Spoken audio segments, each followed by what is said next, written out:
Today I'm going to make an airdrop system for my game. So we got some sort of battle royale going or a survival game. We need to drop supplies to our players.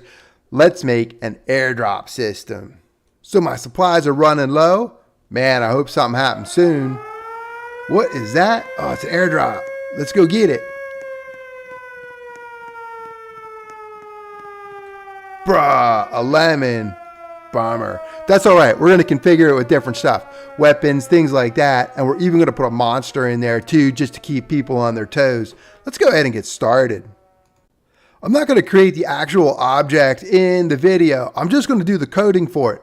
But I will give it to you so that you can follow along. I will put this link in the description. Go to that URL on your browser. This will say something like get and then or get model. And then you click it. You're going to be able to get that in your toolbox. Let's go over to Roblox Studio. I have a fresh world right here. We go to our toolbox. Let's go to inventory. Let's add our airdrop system to our workspace. There we go. And I have like 13 scripts because I have 2 empty scripts and I also have the scripts for the things that are in the crate. But I'll show you how to switch those out. So we'll say okay. Let's close this. And take a look at what we have in our airdrop system. All right, so take a look over here in the Explorer, and we have our airdrop system, thumbnail camera, so it looks good in the marketplace. Contents, this is going to be the stuff that goes in the box, right? So I have it set up so that you can add or remove tools. You can also have some sort of monster in there, some sort of NPC, or a model. It can't do individual parts or accessories, but I can show you where to add that code. Anyway, you have 2 choices, any number that you want in there. And we have our drop sites, right? I'll go ahead and highlight these. You can add and remove drop sites, right? You can have as many drop sites as you want. You can see that they're highlighted. Siren, you can change that to whatever you want. Call it Siren if you're going to use the script exactly. And the airdrop script itself is empty. We're going to work on that today. That actually generates the airdrop. In my airdrop, let's take a look at that. That is the balloon, right? So not much in there, attachment and a rope. Core part, this is the primary part of the airdrop system. So we are going to key off of this for the position of the balloon, right? It's right on the bottom of the box. And the crate itself is just a box with some decals on it. We have a script called open crate. When someone touches it, we're going to present that person with a reward. Now let's take a look at our workspace one more time. And this balloon right here and the contents of the crate, I don't want them in my game on startup. So let's go ahead and grab our contents and the airdrop itself. I'll close that. That's the balloon and things like the balloon in the box and the rope. We're going to drag it down. I'm going to put it in replicated storage. You could do server storage too, but if you want to follow along exactly in the video, I'm doing replicated storage. Let's go and open up our airdrop script and we'll start coding. So the first thing I need is a variable for replicated storage. So local rs equals game get service replicated storage, and I need to get my airdrop, right? The whole balloon and crate thing. So I will call that airdrop and we'll do rs, wait for child. There it is, airdrop. All right, what else? We need to get the sites, right? We need to get the locations for the airdrop. I'll call those sites. And that is still under my model. It's not replicated storage. You have to have those in the world. So we'll say script. Let's do dot parent. And we can do a wait for child. We're going to call that drop sites. And the drop sites, let's do a get children. That is going to put all the drop sites in that sites table. Then we'll get a random number generator, local rand, and we'll do random.new. We can put a tick in here for a seed value so that it's different every time we start up the game. And what else? We'll need the tween service. So I'll say game get service, tween service. And let's do a tween info. This is how long it's going to take for my airdrop to get to the ground. So we could do a tween info. I'm not going to put the other options in for the tween info, like the easing style, easing direction, things like that. We're just going to do time. Let's do 5 seconds. You may want to increase this. All right, now let's make a function, a local function. We'll call it call airdrop. And I'm not going to pass anything in there. We're going to play our sound. So we have our airdrop sound. Ooh, where is our airdrop sound? It is this siren. I need a variable for that. I missed that somehow.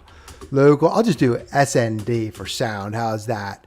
And we're going to go script dot parent, wait for child, siren. All right, so here we're going to do our sound. I'll just make it sound. And then we'll do play. So we're going to have a play for maybe 2 seconds before the airdrop actually begins. Have people looking around, what's going on. And now let's make a current drop, right? So the current drop is going to be the airdrop clone. We want to clone it because we want to use the airdrop over and over again. We don't want to use the original. Let's scroll a little bit. There we go.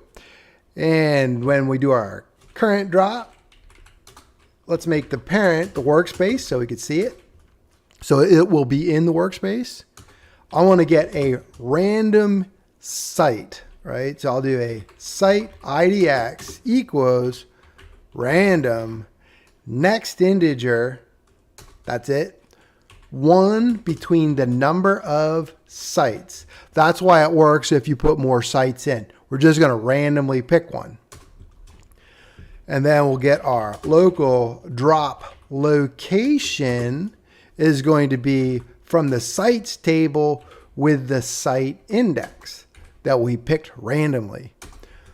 I'll do my cur drop move to, we'll do a drop location position, right? We want the position of our drop location. And then let's add a vector3 new. We want to put our drop height. So I could put 100 in here. That would work. Or I could just go up here and make a variable for that, like maybe local drop height, a little bit easier to see. Say 100. That's probably better. You don't want to have too many literals in your code, right? The actual value rather than a variable. All right, so we got our move to so that it's set. We are going to get a C frame. We're going to create a new one, and we're going to call that instance new C frame value. That's what we're going to get, not what we're going to call. We're going to call it CF, but it's going to be a C frame value. And then we want to get our CF value and set that to the current drop get pivot. So the C frame of the current drop. So we're lining up this C frame with our balloon that's in the air when we did that, right? Okay, this is a little bit complicated, but it's not too bad. So then we're going to get our C frame get property changed signal, right? And we're going to look for the change of value of the C frame. We're going to connect that to an anonymous function. And then every time it changes, we are going to get our current drop pivot to, which is a C frame, CF value. So what we're going to do is we're actually going to tween on the C frame value, this thing right here. And then as it changes, we're going to update our current drop to match it. See, whenever the property changes, it's a little bit tricky, but it's not too bad if you do it a few times, right? The first time you see it, you're going to be like, man, that's crazy. So now let's do our tween. We'll do TS create. We're going to tween on our C frame value that we created. We're going to use the tween info. We're going to look at the value. This is going to be the goal. The goal is going to be the C frame new of the drop loc position. Cool. Oh, look at that. Just barely made it. There we go. And we'll do a tween play. Don't forget that. I forget that a lot, and that doesn't work. Tween play. And then let's go ahead and wait for tween to complete. So we could do tween dot completed. Wait. And then let's clean it up. If nobody grabs it after a while. Do we have a service for our debris service? Let's do that. Local debris game get service debris service. So we're going to use that. Pop this down here. Debris. Add item. We want to put our current drop in. We're going to destroy it if nobody gets it. And let's say 20 seconds. You can make a variable for that too. Like the time to live for the current drop after it hits the ground. So we're adding it to the debris service after we already make contact. All right, now all we have to do is do a wait. Let's do 5 seconds. However long you want the wait for the first drop. Right, I'm doing a demo, so I don't want to wait that long. So then I'll do a while true do, and we'll call the airdrop. Scroll this up a little bit, and then maybe we could do a wait every 20 seconds. And you can call airdrop. You don't have to loop it. You could connect it to a bindable event. You can connect it to a button somewhere where it calls airdrop. Let's go ahead and play this. See what it looks like. And we're going to get our view output window too, of course. Check for errors. There's our siren. There's our box. Now nothing's going to happen when I hit it. We have to do one more script. Bummer. I made Can Collide off because I don't want him to stop when he hits it. I want it to just disappear. All right, so the game is off. Let's go ahead and do our open crate. Now, open crate, I moved that to replicated storage. So you have to go to replicated storage, under the airdrop, under the create, open that up, and then we'll do an open crate. There we go. Yeah, let's go ahead and close that so we have a little more room. Let's get a variable. Now we are in replicated storage, right? So we could do a script.parent down to the contents, but I think I'm just going to do a RS for replicated storage, game get service, replicated storage, keep things consistent. And then I'll get my contents that are in replicated storage, RS, wait for child, contents, and we'll do a get children, right? Get children. Just like we did with the locations in the other script. So what else do I need? Let's get a variable for our crate, right? So we'll do script.parent. And that is the actual box, right? That's the box right here, the crate.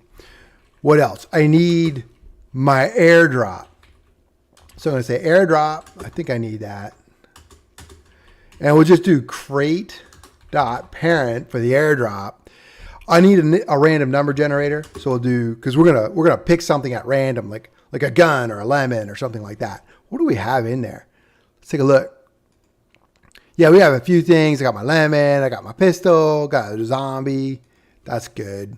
You can add stuff too. Remember, only tools or some sort of model that has a primary part specified.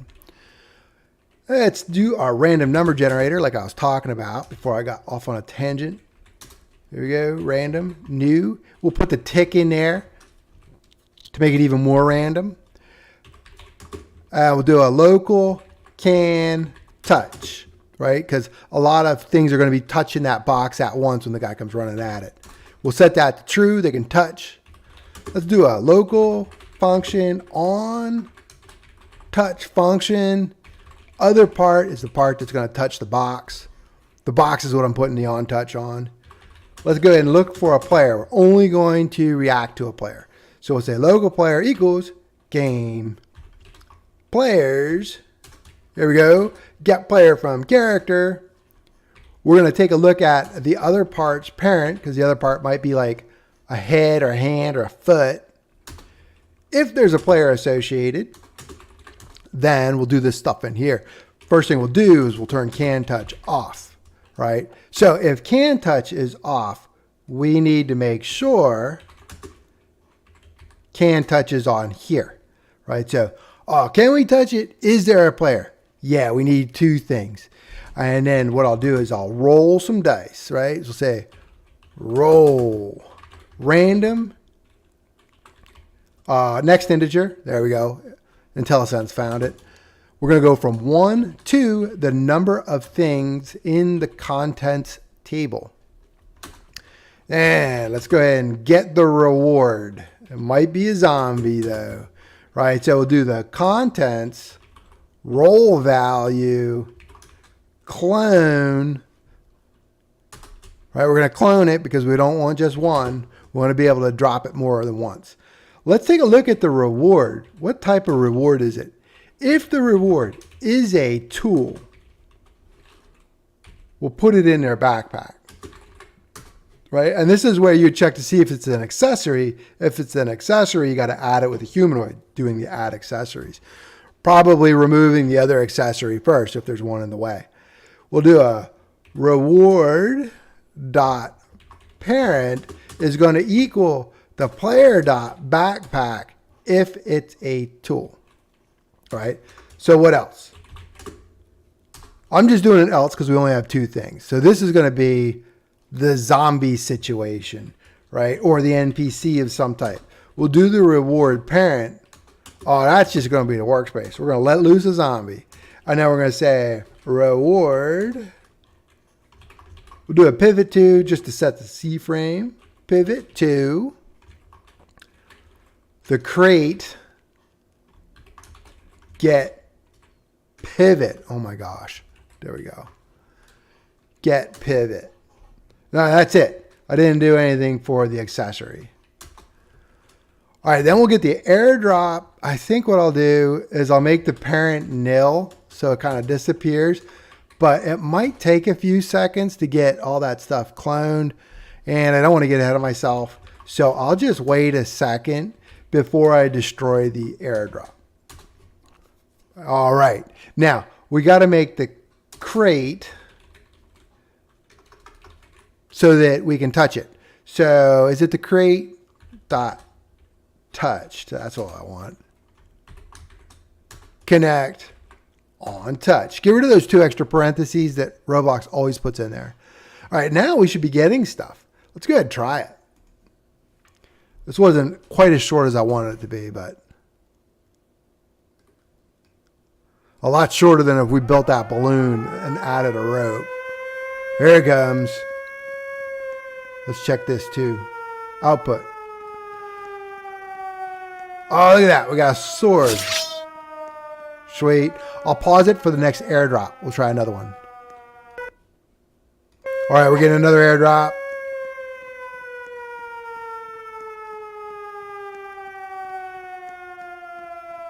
Oh, it's a zombie. That's kind of cool. He's down. I'm going to get him with a sword. Nice. All right, I think that's working pretty good. Good luck with that. Let me know if you have any questions. I will see you in the next video.